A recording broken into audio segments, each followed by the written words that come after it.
I can imagine if I were in the position of some of these super rich people, I feel like, I know they do a lot of charity work for tax write-off purposes. Yeah. Just a fraction of the money that they make could feed a country. Yeah, think about it. Think about the billions that some people have. $1 billion, and like in some places you could really feed people for years. Yeah. It's just crazy that some people have billions of dollars and some people aren't eating. Unless they're making the billions and they're out there some people feeding people. Absolutely, there's people who are, but they're not bragging about it. They're not talking about it, and we don't know about it. And true, if you look at a guy like even Bill Gates, like his initiative with clean water has been like he's done so much for water because he got really passionate about that. There are leaders and there are people with a lot of money who are doing great things. I'm not saying that. People have a lot of negative things to say about Bill Gates and his foundation as well, because yes, there's that side of it, and people feel like there's a side where he uses third world countries for his experimental things on trying to forward vaccines and things. Like people think that his foundation will pick a place that they feel like doesn't matter and use that as a testing facility for the cure for whatever. Well, I don't know what his motives are, but I think that we experiment all the time on mice and other animals to do vaccines People and diseases. People are not animals, though. Yeah, but taking that into the same thing is that why should we experiment on anything? Like I said, I don't know a whole bunch about it, but what I read sometimes is people are happy about certain things that he's doing, but the other things are like his foundation, not him personally. He's not showing up. I want to play devil's advocate for a minute there, going back on something you said about there's a lot of rich people who do great things for the world or, donate or whatever the case may be. What I realize as well is even in our own little bubble world that we're in, like when we do something or when I do something for somebody, like I'm not shouting it from the rooftops. I'm not making a video about it. I don't base our content on it. And then I wonder, do those people do the same thing? Does that make sense? Because more because it's not being done for recognition, but also in the sense of you people do not watch that content, do you?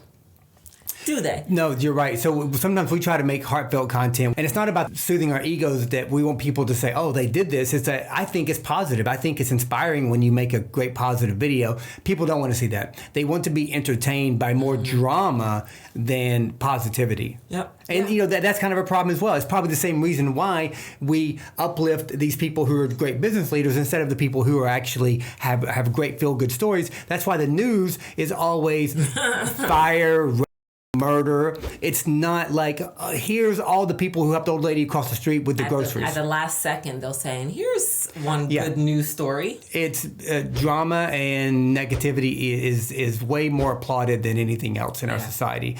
If you look at even influencers, the more dramatic they can be and stay in the limelight, the more popular. But it seems like the worse of a person you can become, then the more popular you're going to be and make more money. If you just disappear and you're a good mom and dad, people just forget about you. Listen, it happens to me on my content all the time. There are times that I'm gone from Instagram for a week, and it's because I'm actually living a life where I have to be present here for the people in it. And sometimes when that week is overwhelming with what I need to be or do here, I'm not going to suffer my real life and the family. What's going to suffer is the social media. It's just, and that's my choice, and that's what I choose. And some people I see they don't miss a beat. No. I don't know how you do it. Are you not living your real life? People posting 3-4 times a day, and it's just like, wow. Yeah, I agree with you. Social media is not.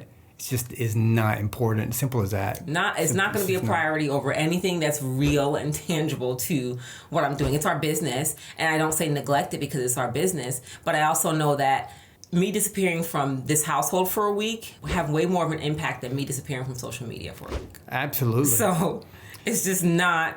It's not even a thought process, not even like a competition. It's like, okay, I didn't post this week. Yeah. That's it.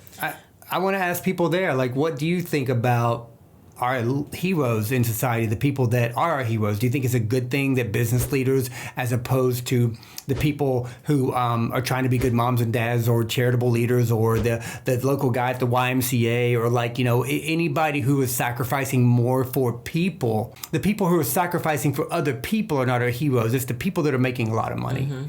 Now, some of these people, the people that make a lot of money, they're also great people, and they're also doing a lot for charity, but they're not popular because of that. They're popular because they're making a lot of money, and I think that sends the wrong signal to our kids. So who do we want our heroes to be?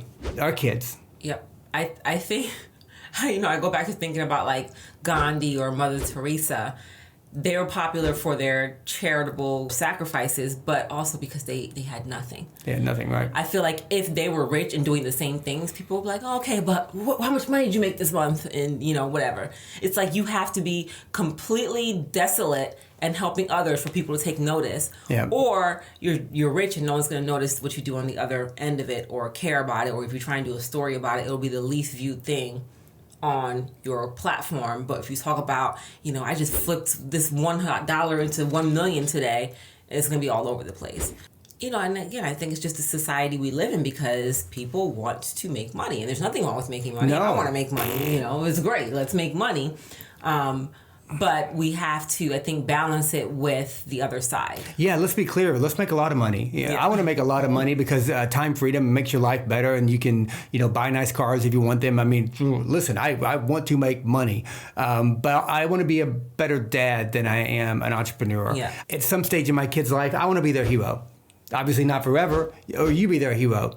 But I want at some point for them to say, my mom and dad were my heroes or are my heroes because not even the sacrifices, because what we want, it's not a sacrifice if you love doing it. Yeah. It's because we were there, we're present, we're spending time with them, we're there building the memories with them. So that is way more important. And I think Steve Jobs felt that in the end of his life when his daughter tried to reconcile with him. And I think he really understood that life was about relationships. So are you guys building relationships in your life? Do you cherish them? Are they good relationships? Could we all do better?